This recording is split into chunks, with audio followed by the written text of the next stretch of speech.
Hello friends, welcome back to my channel in study world 3D।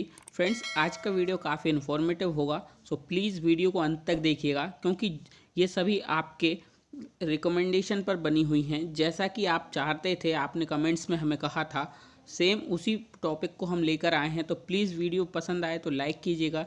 Channel पर पहली बार visit कर रहे हों या पहले भी कर चुके हों और अभी तक सब्सक्राइब नहीं किया हो तो प्लीज़ सब्सक्राइब कर लें और ज़्यादा से ज़्यादा वीडियो को शेयर करें क्योंकि फ्रेंड्स आज का वीडियो हम लेकर आए हैं ONGC नॉन एग्जीक्यूटिव की फ़ाइनल सिलेक्शन प्रोसेस के बारे में। क्योंकि आप सभी को पता है अब लगभग सभी स्टेट्स का रिज़ल्ट आ चुका है और जो स्टूडेंट सेलेक्ट हुए हैं उन लोगों के लिए बहुत ही बढ़िया हमारी तरफ से कॉन्ग्रेचुलेसन्स फ्रेंड। और आगे भी हम यही कामना करते हैं कि अब आपको किसी भी प्रकार की परेशानी नहीं जाए। लेकिन जिन स्टूडेंट्स का कहीं ना कहीं किसी कारणवश रह गया है या उन्हें नंबर कम या ज़्यादा मिले हैं, ये प्रॉब्लम आ रही है या ये उस चीज़ से नाखुश हैं, तो आज हम उसके बारे में भी जानेंगे। तो फ्रेंड, वीडियो काफ़ी इम्पोर्टेंट होगा, सो प्लीज़ आप हमें 5 से 10 मिनट दे दीजिए। ये शायद आपको हर एक पॉइंट को क्लियर करते चलें। तो चलिए वीडियो स्टार्ट करते हैं बिना किसी देरी के। तो फ्रेंड्स, आप देखें जो कि आप कुछ तो पॉइंट ऑलरेडी जानते हैं तो हम इन्हें जल्दी जल्दी स्किप करेंगे, लेकिन फिर भी हम एक टॉपिक वाइज बना रहे हैं इसलिए हम ये समझाएंगे। तो देखिए सिलेक्शन प्रोसेस में क्या था। The selection process of the candidate shall be done through a computer based test. तो आपको पता है, देखिए हम मेन पॉइंट पढ़ के आगे बढ़ते हैं। आपका कंप्यूटर टेस्ट होना था, उसके बाद क्या होना था, आपका PST, PET, स्किल टेस्ट या टाइपिंग टेस्ट जो कि होगा। देखिए यहाँ वेयरेबल एप्लीकेबल मतलब जिस पोस्ट पर है ये PST, PET, स्किल टेस्ट या टाइपिंग टेस्ट वहीं होगा, सभी के लिए कंपलसरी नहीं है। तो सेकंड पॉइंट में है, ये तो फिलहाल कोई बात नहीं है, ये एग्ज़ाम के बारे में है कि आपका जो रिटन टेस्ट होगा वो किस किस लैंग्वेज में होगा और किस किस रीजनल लैंग्वेज में भी होगा। और उसी से रिलेटेड यहाँ पर जो पॉइंट हैं वो लिखा हुआ है, आप इन्हें भी पढ़ सकते हैं। अब बात करते हैं, देखिए सबसे बड़ा इशू जो आ रहा था फ्रेंड्स सिलेक्शन क्राइटेरिया को लेकर, मार्किंग स्कीम को स्टूडेंट कहीं ना कहीं अच्छे से नहीं समझ पाए, जिसे हम आज के वीडियो में क्लियर करेंगे। इसलिए कह रहे हैं वीडियो पसंद आए तो लाइक कीजिएगा फ्रेंड्स और ज़्यादा से ज़्यादा शेयर कीजिएगा। देखिए क्या हुआ था फ्रेंड, यहाँ पर सिलेक्शन क्राइटेरिया आप जैसे देखते हैं तो इन्होंने बोला था the final merit list shall be prepared based on the weightage assigned to various parameter as per following. तो फ्रेंड अब देखिए क्या है, देखिए ये आपके ही जो ऑफिशियल नोटिफिकेशन था नॉन एग्जीक्यूटिव पोस्ट का, उसी का ही कटआउट है जो कि हमने एक PDF के फॉर्म में तैयार किया है और मेन टॉपिक्स को कर रहे हैं। आपको वीडियो लंबा लग सकता है, जिन स्टूडेंट्स को ये वैल्यूएबल अपडेट लग रही है तो प्लीज़ वो पूरा देखिएगा, शायद आपका समय बाद में बच जाए जो अभी आप सोच रहे हैं बचाने का। तो प्लीज़, वरना आप डिले हो सकते हैं, वो आपकी मर्जी। तो फ्रेंड यहाँ पर देखिए, यहाँ पर आपकी पोस्ट दी गई हैं कि कौन कौन सी पोस्ट के लिए है। तो यहाँ पर 4 सेक्शन इन्होंने बनाए, जैसे 1, 2, 3 एंड ये अगले पेज में 4। तो हम इसकी कंप्लीट बात करेंगे। उससे पहले आपको बता दें, आप ऑलरेडी पढ़े हैं लेकिन फिर भी हमारा मकसद है बताना।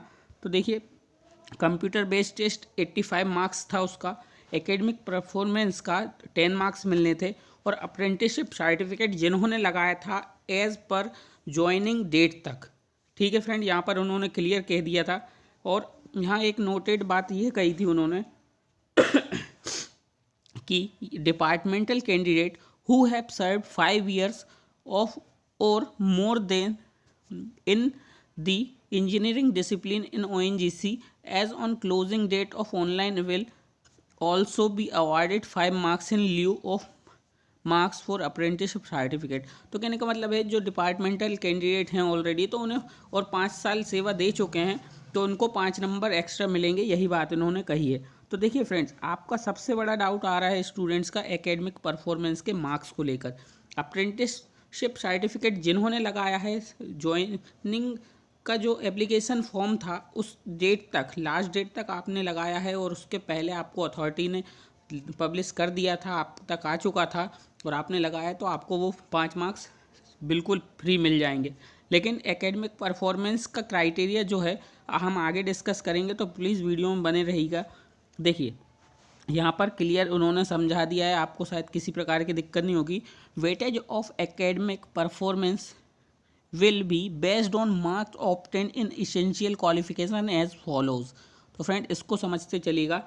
जैसे देखिए एक स्टूडेंट है, मान लीजिए 100 नंबर के मार्क्स थे का क्वेश्चन पेपर था, आपने 40% से 50% मार्क्स तक लाए, जैसे 100 में से 40 से 50 के बीच मार्क्स लाए, तो आपको जो 10 नंबर मिलने थे एकेडमिक मार्क्स के, केवल उसका 30% मिलेगा, मतलब 3 नंबर मिलेगा। लेकिन क्या है, अब यदि आप 50% लाते हैं तो आपको, या 50% या 60% लाते हैं तो आपको 6% तक के उसका बेनिफिट मिलेगा, मतलब 6 नंबर आपको 10 में से सीधे सीधे मिल जाएंगे। और वहीं यदि आपके एकेडमिक मार्क जो CBT हुआ है उसमें अब 60 मार्क्स हैं, मतलब 100 में से 60 या 60 से ऊपर हैं, तो आपको सीधे सीधे 10 नंबर मिल जाएंगे। तो फ्रेंड्स सबसे बड़ा डाउट आई थिंक आपका क्लियर हो गया होगा। ये वाला टॉपिक आपको समझना बहुत ज़रूरी था। जिन स्टूडेंट्स को इन मार्क्स में कमी मिली है, आप सोच रहे थे कि हमारे सर एकेडमिक मार्क्स पूरे 10 ही क्यों नहीं मिले, तो फ्रेंड ये रीज़न हो सकता है, शायद आप समझने में भूल कर रहे हो। और यदि जिन्हें समझ में आता है उसके बावजूद भी किसी प्रकार से उन्हें लगता है कि नहीं हमें अपने हिसाब से भी कम मिले हैं, तो प्लीज़ वो हमें कमेंट कीजिएगा, हम उसका जवाब देंगे कि क्या हो सकता है, और उस पर कोई अपन एक स्पेसिफिक बात करेंगे। अब बात करें सेकेंड पॉइंट की, जो इसके अंतर्गत ये सारी पोस्ट आती हैं। तो देखिए इसमें भी देखिए कंप्यूटर बेस्ड था, 85 मार्क्स। देखिए पोस्ट वाइज आपके जो पेपर थे उसमें एकेडमिक परफॉर्मेंस और कहाँ अप्रेंटिसशिप मांगी थी उसका रोल था। तो यहाँ पर भी देख सकते हैं कंप्यूटर बेस्ड टेस्ट 85 का था, एकेडमिक परफॉर्मेंस था जो 10 मार्क्स का था और टोटल 95 मार्क्स का था, और जो 5% थे आपको पता है अप्रेंटिसशिप के मिलने ही थे। और यहाँ पर भी उन्होंने क्लियर कहा है वही बात कि जिस प्रकार से यदि आपने 40 से 50% के बीच लाए तो 3 मार्क्स, 50 से 60% तक लाए मार्क्स 100 में से तो 6 नंबर सीधे मिलेंगे, और अब 60% मार्क्स लाए तो आपको डायरेक्ट 10 नंबर हम दे देंगे। अब यहाँ थर्ड पोस्ट की बात करें, जैसे थर्ड सीरियल नंबर में ये सारी पोस्ट को उन्होंने कवर किया है। आप देखिए डिटेल PDF देख सकते हैं, यदि आप कहेंगे तो हम इसकी लिंक भी दे देंगे, तो आप डाउनलोड कर लेंगे। और ऑलरेडी यदि आपने नोटिफिकेशन कंप्लीट पढ़ा होगा तो आपको ये सब वहीं मिल जाएगा, PDF की डाउनलोड करने की भी टेंशन नहीं है लेकिन यहाँ पर ये इस PDF में आपको मेन पॉइंट मिल जाएंगे। बात करते हैं थर्ड वाले में, सेम वही प्रोसीजर है तो अब हम उसे नहीं समझाएंगे, लेकिन थोड़ा सा यहाँ पर नंबर में बदल दिया है। CBT यहाँ पर है सीधे 85 मार्क्स का है और एकेडमिक परफॉर्मेंस 15 मार्क्स का है, तो थोड़ा इसे समझना पड़ेगा कि इसका वेटेज किस प्रकार से होगा। तो देखिए इसमें इन्होंने समझाया है कि weightage of academic performance will be based on marks obtained in essential qualification as follows. यदि आप 40 to 50% मार्क्स लाते हैं मेन CBT में तो आपको 5 नंबर दे दिएंगे, और 50 to 60% लाते हैं तो आपको 10 नंबर सीधे देंगे, और अबव 60% से ज़्यादा मार्क्स आते हैं, मतलब 100 में से 60 या उससे ऊपर, तो आपको पूरे 15 में से 15 मिल जाएंगे। तो फ्रेंड्स आई होप कि आपको ये वाले जो डाउट्स बन रहे होंगे, मार्क्स किसी को कम मिले, किसी को ज़्यादा, किसी शिफ्ट में ज़्यादा बढ़े, तो आई थिंक आपको ये क्लियर हो रहा होगा कि ये कैसे हो रहा था। देखिए जिसकी शिफ्ट ईजी आई होगी तो उसका 100% है कि अबव 60% मार्क्स आए होंगे, तो 60% मार्क्स आए और साथ ही साथ उसे 15 नंबर और मिल गए, तो इस हिसाब से मानते हैं 60 नंबर थे उसके और 15 और मिल गए, तो इस प्रकार से वो 75 पर पहुंच गया। और आपके यदि आए हैं 60 से बिलो, आपने 60 से मान लो 59 भी लाए हैं और आपको 10 नंबर मिलते हैं, तो आप 69 पर रह जाएंगे। तो देखिए बाजी कौन मार जाएगा, 60 वाला, क्योंकि उसको 15 मिले थे। तो फ्रेंड्स यहाँ पर आपको थोड़ा गैप मैनेज करना पड़ेगा और समझना पड़ेगा जो हम समझाना चाह रहे हैं। वहीं बात करें अगले पॉइंट की, तो देखिए फोर्थ में था जूनियर फायरमैन। तो फ्रेंड्स यदि वीडियो पसंद आ रहा हो तो प्लीज़ लाइक कीजिएगा, चैनल को अभी तक भी सब्सक्राइब नहीं किया है तो प्लीज़ कर लीजिएगा, क्योंकि इस प्रकार के डेली अपडेट्स आपको हमारे चैनल पर मिलते रहते हैं। तो फ्रेंड वीडियो को ज़्यादा से ज़्यादा शेयर भी करना है आपको। तो चलिए अब बात करते हैं सीरियल नंबर अलग के। इसमें भी कंप्यूटर बेस्ड टेस्ट था 90 मार्क्स का और एकेडमिक परफॉर्मेंस के 10 मार्क्स मिल रहे थे, टोटल 100 मार्क्स का हो जाता है। यहाँ का भी मार्किंग स्कीम समझ लीजिए, 40 से 50 वही 3 नंबर, 50 to 60% यदि आप मार्क्स लाते हैं 100 में से तो 6 नंबर, और अबव 60% मार्क्स लाते हैं तो टोटल 10 मार्क्स मिल जाएंगे। अब देखिए आप थोड़ा यहाँ पर भी पढ़ सकते हैं, जो 5 नंबर अप्रेंटिसशिप के थे, इसे थोड़ा पढ़ना पड़ेगा, तो फ्रेंड थोड़ा वेट करना होगा आपको। देखिए क्या है, बी पॉइंट में लिखा है candidate possessing a national apprenticeship certificate issued by the NCVT in addition to a trade certificate or possessing a certificate of proficiency issued by the Ministry of HRD Education in the addition to a diploma in engineering shall be given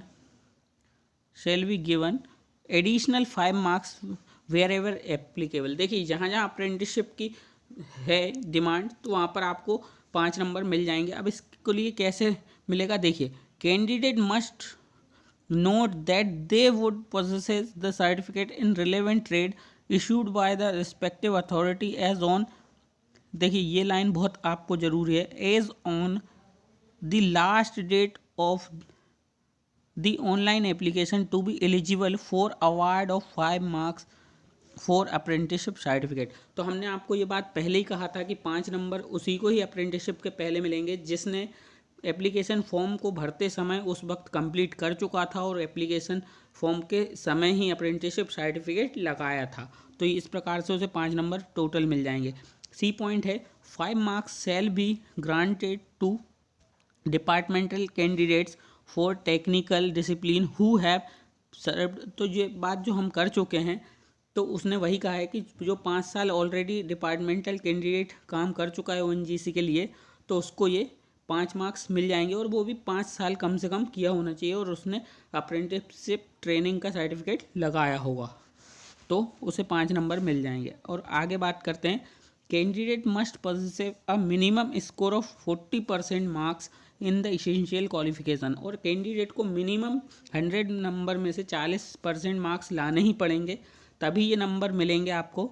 the requirement of minimum 40% marks is only for the qualification which is considered for academic performance.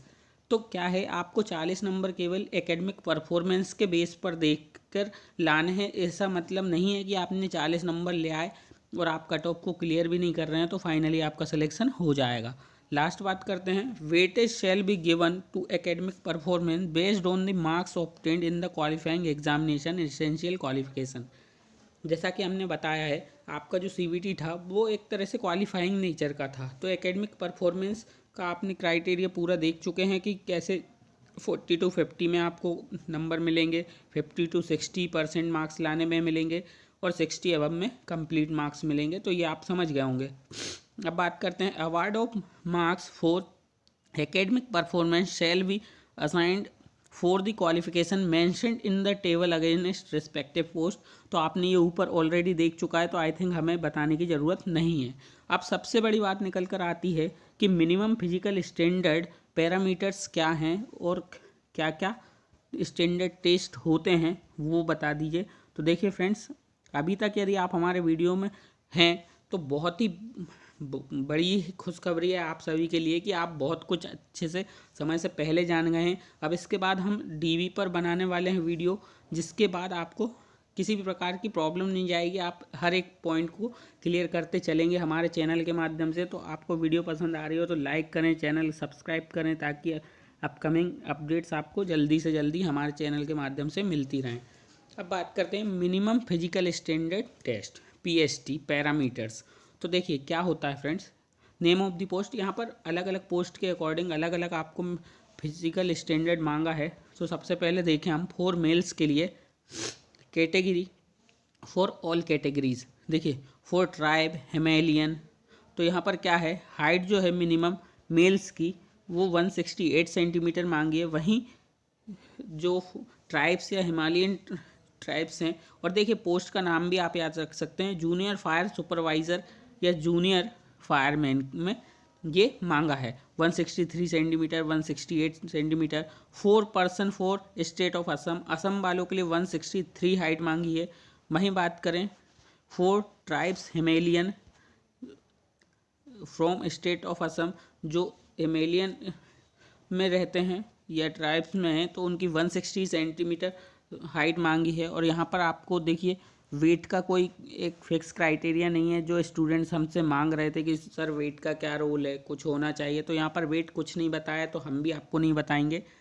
हाँ, chest का ज़रूर कहा है कि chest आपका minimum सभी इन लोगों के लिए मिनिमम आपका बिना फुलाए अनएक्सपेंडेड 81 सेंटीमीटर होना चाहिए। और जब वो एक्सपेंशन कहें कि आप इसको फुलाकर दिखाओ तो आपका 81 से 86 सेंटीमीटर तक जाना चाहिए। इसका मतलब 5 सेंटीमीटर मिनिमम आपका चेस्ट एक्सपेंड होना चाहिए। वहीं बात करें, देखिए ये जो हमने पहले सभी के लिए बोल दिया वो केवल इन दोनों के लिए था। सॉरी फ्रेंड्स, थोड़ा समझ के चलिएगा, टेबल हम समझ नहीं पाते। ये वाले इन तीनों के लिए केवल ये वाला क्राइटेरिया है। और वहीं बात करें, सॉरी ये दोनों के लिए, ऊपर के दोनों के लिए ये वाला, ठीक है। और ये जो है ये वाला इनके लिए है। तो चलिए देखते हैं क्या है। इनके लिए है 4 person from state of Assam, 160 centimetre height है, मिनिमम चेस्ट इनका 79 सेंटीमीटर होना चाहिए और फैलने के बाद लगभग 84 सेंटीमीटर होना चाहिए। इसका मतलब 5 सेंटीमीटर एक्सपेंशन इसमें भी मांगा गया है। और देखिए 4 tribes oblique Himalayan from state of Assam, जो हिमालयन में ट्राइब रहती हैं वहाँ से किसी ने फॉर्म अप्लाई करा है, तो 160 सेंटीमीटर उनकी हाइट मांगी है और एक्सपेंशन जो चेस्ट का है वो 79 के बाद 5 सेंटीमीटर होना चाहिए।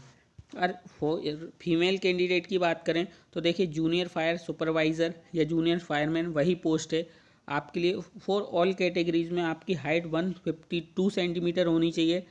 और यहाँ पर देखिए क्लियर दिया है, ये वेट वाला सेक्शन था फ्रेंड, तो ये वेट वाला सेक्शन पढ़ लीजिए। Proportionate to height but not less than 46 gram. अब ये क्या है, प्रोपोर्शनेट है, सॉरी हमने पढ़ने में मिस्टेक कर दी। कहने का मतलब है आपके हाइट के अकॉर्डिंग लगभग वेट होना चाहिए, लेकिन 46 किलोग्राम से आपका वेट कम नहीं होना चाहिए। देखिए 4 ट्राइब्स हिमेलियन के लिए भी ये क्राइटेरिया लागू होता है जिसकी हाइट 147 है। और 4 ऑल कैटेगरीज में जैसे है तो उनमें 152 हाइट्स मांगी है जो पोस्ट हमने आपको बताई है। तो यहाँ पर चेस्ट का गर्ल्स के लिए कुछ नहीं रहता है, तो वो तो छोड़ ही देना है। 4 मेल्स में जनरल ओबीसी के लिए 160 सेंटीमीटर हाइट मांगी है, इनका वेट 58 किलोग्राम मांगा है। तो देखिए फ्रेंड, ज़रूरी नहीं कि अब आप बोलें कि सर 58 किलोग्राम फिक्स होना चाहिए, लेकिन ऐसा नहीं है, प्लस माइनस 5 किलो आप मान सकते हैं, ऐसा चल जाता है। अब बात करते हैं आपकी मिनिमम चेस्ट, इसमें 81 सेंटीमीटर ही मांगी है, एक्सपेंशन के बाद 5 सेंटीमीटर होना चाहिए। अब बात करते हैं ये पोस्ट इसके अंतर्गत आएंगी। यदि आपको किसी प्रकार का डाउट हो तो आप ये पीडीएफ देख सकते हैं, अच्छे से ऑनलाइन आपको पीडीएफ में मिल जाएगा, जो अब आपने रिक्रूटमेंट के लिए नोटिफिकेशन पढ़ा होगा तो अच्छे से। बात करें हिल मैन ट्राइब्स SC ST के लिए इसकी हाइट 162 सेंटीमीटर रखी गई है।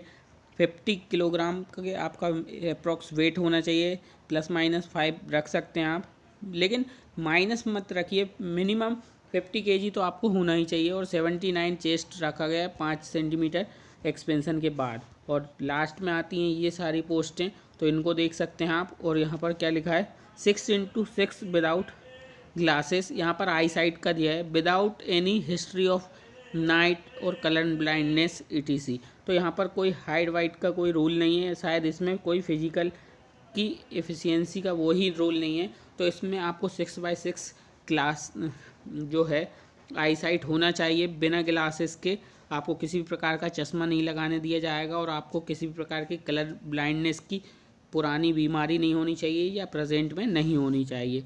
अब आप यहाँ पर ये एक नोट पढ़ सकते हैं, no separate physical standard have been kept for female candidates for the post of junior engineering assistant drilling and junior engineering assistant production drilling and junior technician production drilling.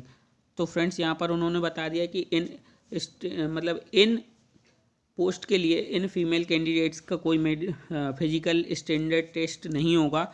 तो however they shall be subjected to ONGC prescribed medical information as per rule. तो उन्हें ONGC के जो prescribed medical examination है उसको follow करना पड़ेगा और उनका सिलेक्शन होगा।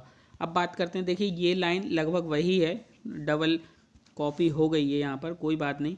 बाकी अब बात करते हैं physical efficiency test PET parameters. देखिए अब फिजिकल में आपने हाइट देख ली, वेट देख लिया और चेस्ट देख लिया। अब बात करते हैं कि आपको करना क्या है और कौन कौन सी पोस्ट के लिए फिजिकल पीईटी मांगा गया है। तो देखिए जूनियर फायर सुपरवाइज़र या फायरमैन में आप मेल हैं तो आपको रनिंग 800 मीटर 4 मिनट में करना है, आपको एक ही मौका मिलेगा। और आपको lifting and carrying a person of approximately his own weight by the fireman lift method without any break to a distance of 100 meters. कहने का मतलब है कि आपको एक अपने ही वेट का लगभग बंदा उठाना है और उसको लेकर चलना है 100 मीटर तक के बिना उसे नीचे रखे हुए, ठीक है। और यहाँ पर फायरमैन लिफ्ट मेथड का यूज़ करना है आपको। वहीं बात करें तीसरा है climbing a fire service extension ladder of 34 feet या 10.5 meter fully expanded in 2 minutes, fully extended in 2 minutes. तो आपको क्या करना है, लगभग 10.5 मीटर की सीढ़ी को भी चढ़ना है जो कि एक्सटेंशन लेडर होनी है, वो उसमें 2 मिनट मिलेंगे। तो फ्रेंड्स ये काफ़ी पर्याप्त समय है हर किसी के लिए। 400 मीटर 800 मीटर दौड़ भी आप 4 मिनट्स में आसानी से कर सकते हैं, 15 दिन में आप आराम से कर लेंगे। और रही बात ये 100 मीटर्स जो आपको उठाकर चलना है, यही थोड़ा रिस्की है कि आप कर पाओगे कि नहीं, क्योंकि ये फायरमैन की है तो आपको हो सकता है जॉब के बाद किसी बंदे को उठाकर लाना पड़े, आग वहाँ लगी है, तो इसीलिए ये प्रैक्टिकल करवाए जाते हैं। और आपको 10.5 मीटर की लंबी सीढ़ी लगभग 34 फीट लंबी 2 मिनट में चढ़ना है। तो फ्रेंड ये रहा। और वहीं फीमेल की बात कर लें अब हम, तो इनको भी रनिंग 800 मीटर करनी है, लेकिन 6 मिनट दिया है, गर्ल्स हैं इसलिए समय बढ़ा दिया है।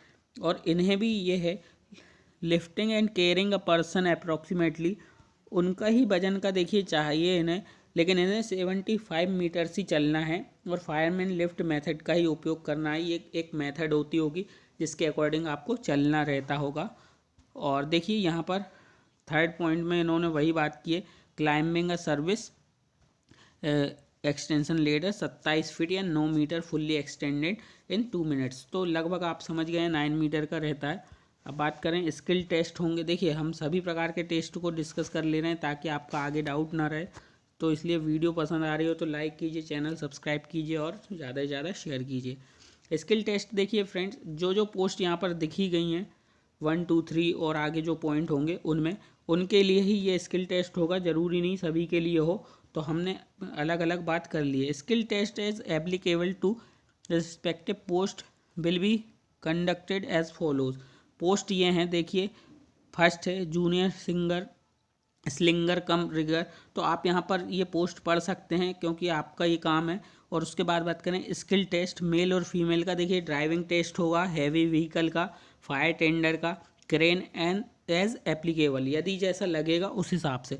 और फ्रेंड यहीं पर ड्राइविंग टेस्ट की बात आई है, हैवी व्हीकल की बात आई है, तो आपको बता दें आपका ड्राइविंग लाइसेंस एक्सपायरी डेट का नहीं होना चाहिए, या उसकी एक्सपायरी डेट आ रही हो तो प्लीज़ आप उसे रिन्यू करवा लें, जिससे कि आपको बाद में दिक्कत ना हो, वरना ये रिजेक्शन का कारण बन सकता है। सेकंड पॉइंट में जो पोस्ट है उसमें आपकी टाइपिंग टेस्ट मांगी है इंग्लिश में। अब यहाँ पर कितने वर्ड पर मिनट मांगे हैं ये हमें नहीं पता, ये आप देख सकते हैं, अकॉर्डिंग टू ये ONGC डिसाइड करती है, लेकिन आपकी टाइपिंग होनी चाहिए। थर्ड में जो पोस्ट दी गई है उसमें भी टाइपिंग टेस्ट है इंग्लिश में। फोर्थ में जूनियर असिस्टेंट अकाउंट्स की है, उसमें भी टाइपिंग टेस्ट है, और अकाउंट्स वालों की तो टाइपिंग अच्छी ही होती है। वहीं बात करें फिफ्थ पोस्ट में ऑफिशियल लैंग्वेज में टाइपिंग टेस्ट है, वहाँ पर हिंदी टाइपिंग मांगी है। तो फ्रेंड यहाँ पर आई थिंक आपने सभी पॉइंट्स को अच्छे से समझ लिया होगा। वीडियो थोड़ा लंबा ज़रूर हुआ है, लेकिन हमने किसी भी प्रकार के नॉलेज देने में और इन्फॉर्मेशन देने में किसी भी प्रकार की कोई कंजूसी नहीं की है। फिर भी इसके बाद भी आपका एक छोटा मोटा भी डाउट हो तो हमें बिल्कुल बताइए, कमेंट्स में आपकी ज़रूर हेल्प की जाएगी। और आपने अभी तक आपके अपने चैनल को सब्सक्राइब नहीं किया हो तो प्लीज़ कर लीजिए। इसी प्रकार की छोटी से छोटी और बिग अपडेट्स को हम आप तक पहुंचाते रहते हैं। तो thank you friends, have a nice day, good night.